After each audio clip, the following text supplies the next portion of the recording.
Coach, good afternoon. Thanks for being with us. Congratulations on advancing to the SEC championship game.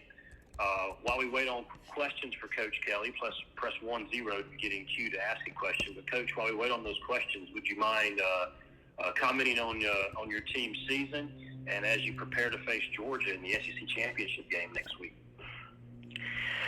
Well, it's been certainly exciting. We've had certainly some bumps in the road, but we've had some great achievements in developing our program here in the first year. And our football team has gotten better as the season has gone along. Certainly, we've learned a lot about how to prepare the right way and how to take care of ourselves in this SEC West. It is week to week, you have to bring your best, and we found that out this weekend. But proud of our accomplishment. Really excited about playing in the SEC championship game. It's obviously the standard in terms of title games and being able to face the number one team in the country and the defending national champs in Georgia. And Kirby Smart and his staff and his players, is a great challenge, but one that we're excited about, and we want to be able to represent the SEC West and certainly play to our standard, and look forward to doing that. For questions for Coach Kelly, please press 10, and we will begin with Wilson Alexander of The Advocate. Hey, Brian. Good afternoon. Hope you're doing well. Well, thank you, Wilson. Good. How's Jaden's ankle feeling today, and what's going to be the plan for Josh Williams this week? Jaden, we kept him in a boot for today. We'll get him out of the boot yesterday, but his exam was good today. And we're pretty optimistic about his ability to practice on Tuesday. So it wasn't a high ankle sprain. Those are the things that you concern yourself with, because that's going to limit his mobility, and he's going to need to have obviously all of his mobility and more. And early indications look pretty good. So we'll have a better understanding tomorrow. But the report was good today, and we'll take it from there. Josh looked good. We're obviously very conservative with him and making sure that we got him at what we considered full 100%. He's the kind of runner that needs that, and I think we feel all very good that he's going to be able to be part of the game plan this weekend.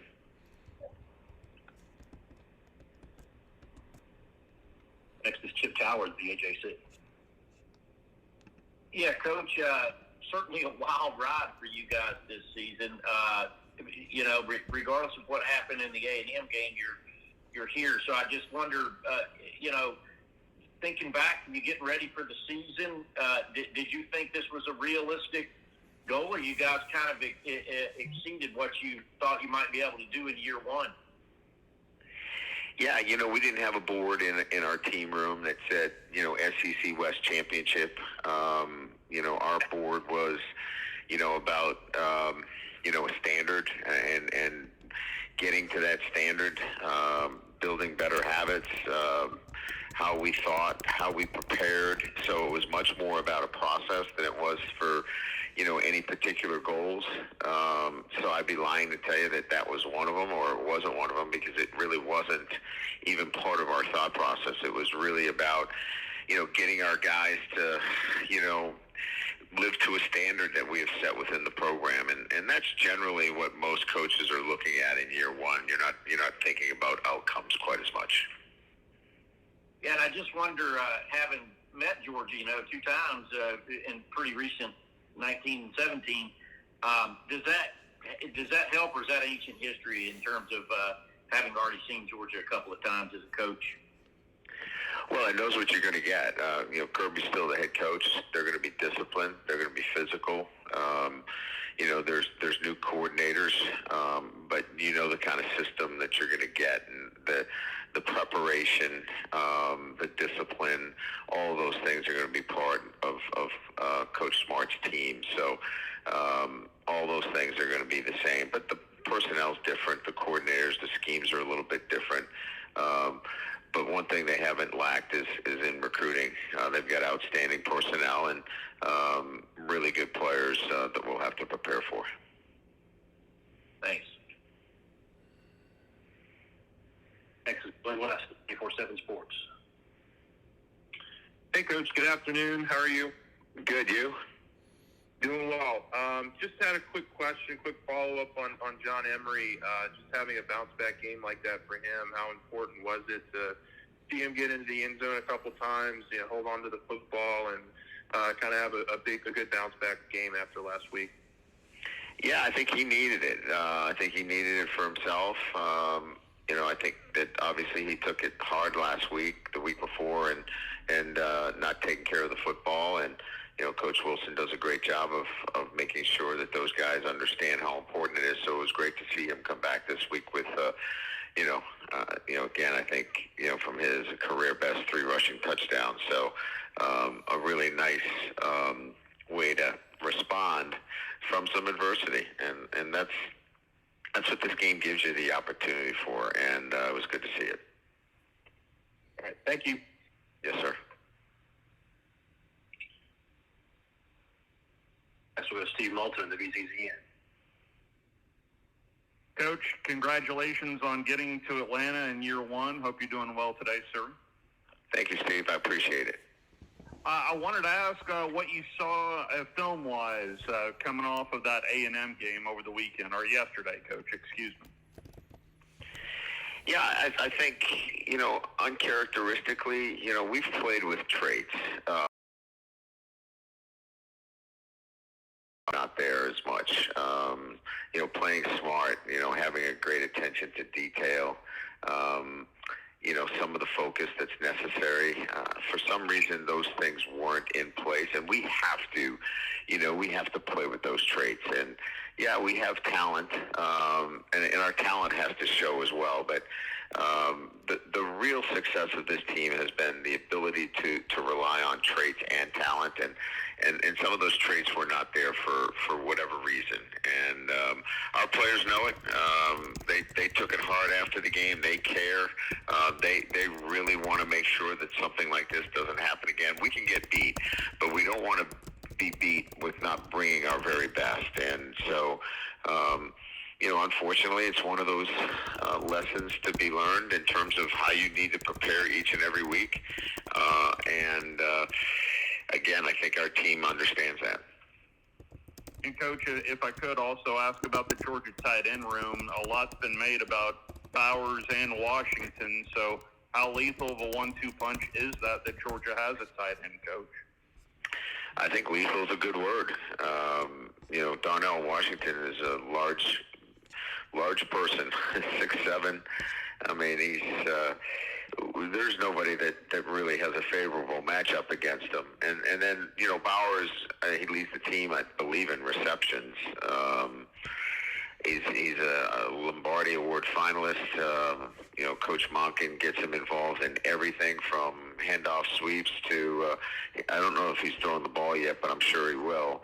He's just a versatile player, and, he's a guy that can break games open. So as talented and as productive as a tandem that you'll see. Thank you, Coach. Yes, sir.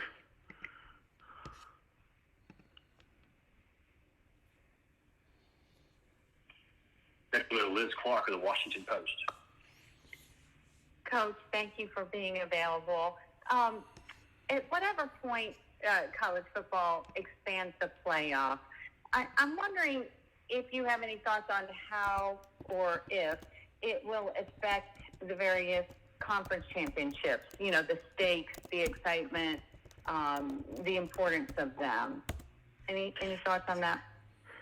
Yeah, I'm not really that concerned about it. I think the conference championships still carry such a high regard in college football and how they're perceived. I think, in particular, the SEC championship game, I think of that as, such a big game and celebrated that I just think that that's always going to carry its place in college football.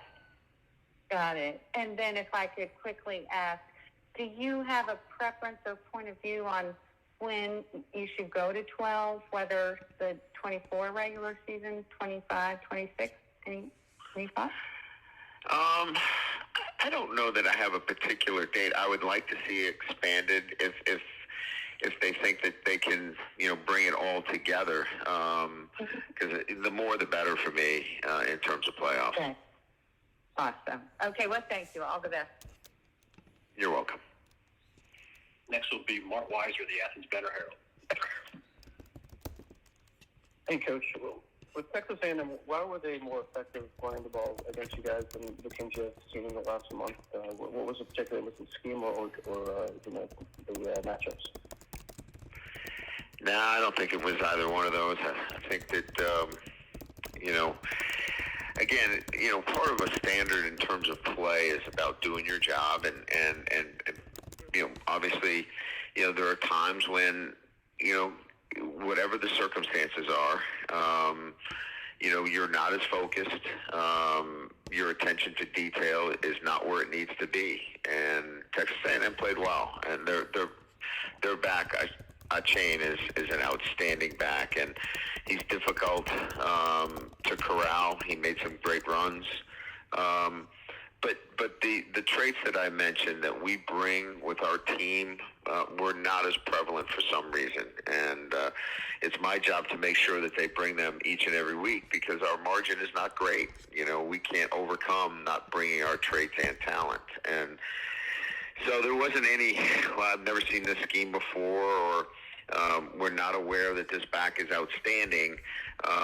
We didn't bring some of the traits that are necessary for us to be the kind of defense and the kind of offense that we want to be consistently from week to week. And regarding Harold Perkins Jr., how special a talent is he for a first-year player for the years you've been coaching?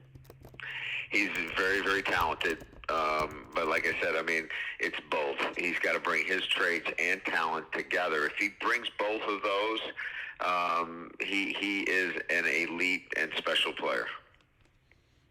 Thank you. Next is Anthony Dasher of GGA.com. Hey, Coach. My memory serves, I believe Todd Monken was a GA at Grand Valley State when you were there. What do you remember about Coach Monken back from those days and the job he's done with Georgia's offense this season? Yeah, I've known Todd for several years. I think it's going on close to 30 years. And, wherever he's been successful. He's got a great offensive mind. He comes from a family that's been involved in football, the entire family. And he's been around the game. He just knows the game. Whether he's been in college as a head coach at Southern Mississippi or, working in the NFL, he knows the game. He relates well to his players. He's an outstanding play caller. And I don't know that anything at the time that I was with him at Grand Valley, wore off on him. I think despite the time we were together, he's overcome all that. He's just great experience and does a great job. And just a real quick follow-up, I'm not sure how much of Georgia's offense you've watched to this point, but the job he's done with Stetson Bennett and how he's performed so far this season. Yeah, remarkable. He's as poised and as the confidence on film in terms of what he exudes is amazing. I think he's like 26-3 as a starter, but he's in full command of the offense, full command, and that goes to his coaching, his teaching, his preparation, obviously. But it's apparent in watching him how confident he is as the quarterback. Thanks, sir. Next is Jason Junior of Gridiron Football. Hey, Coach, how's it going? Very good, thank you.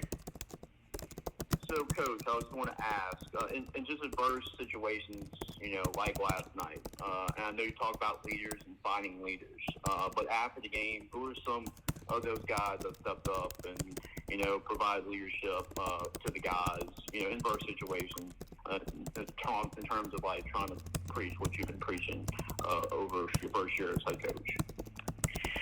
Well, I think, our locker room was very disappointed. They care, and, that's the first thing that you want to see, that it hurts, because they've invested so much. And so, I think that there's more than just one or two guys. I think that there's a core of players in that locker room that were visibly upset about the performance and certainly, the outcome.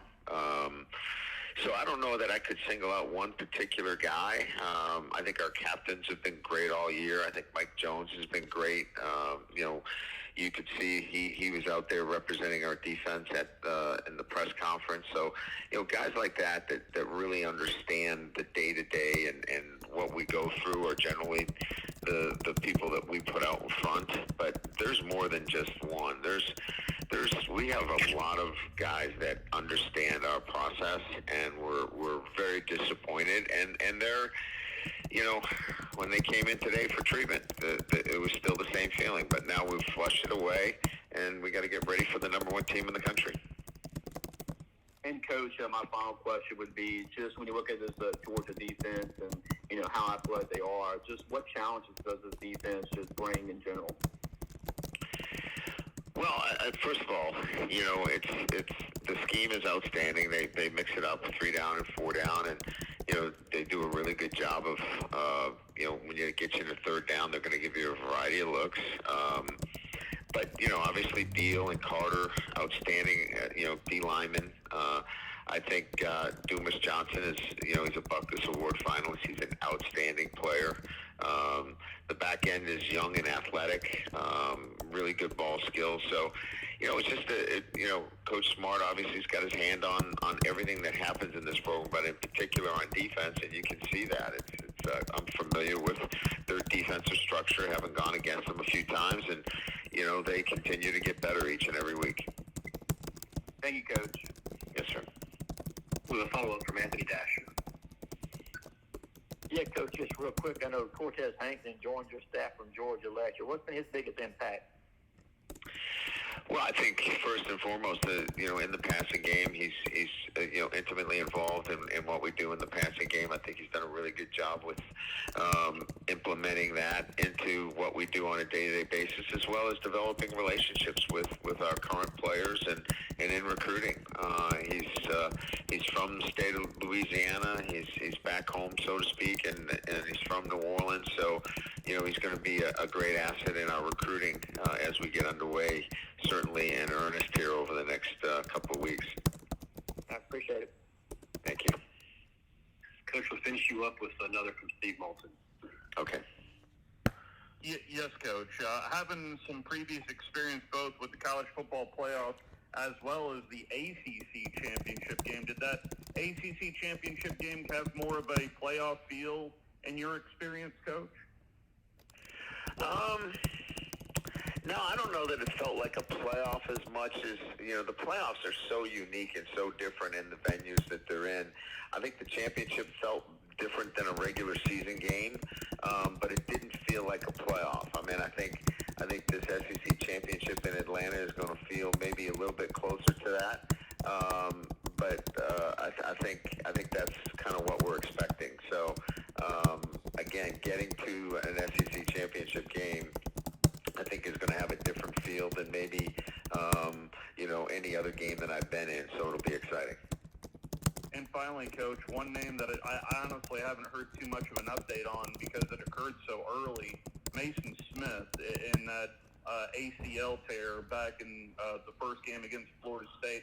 How's his progression coming along for you, Coach? Yeah, thanks for asking. He's doing well. I mean, he's obviously focused on his academics and his rehabilitation, but he's had no setbacks, and, we expect him to be, ready for our off-season program and progressing into spring ball. So we'll be excited to see him get back. Thank you, Coach. Thank you. Coach, thank you for your time today. Thank you. Bye-bye.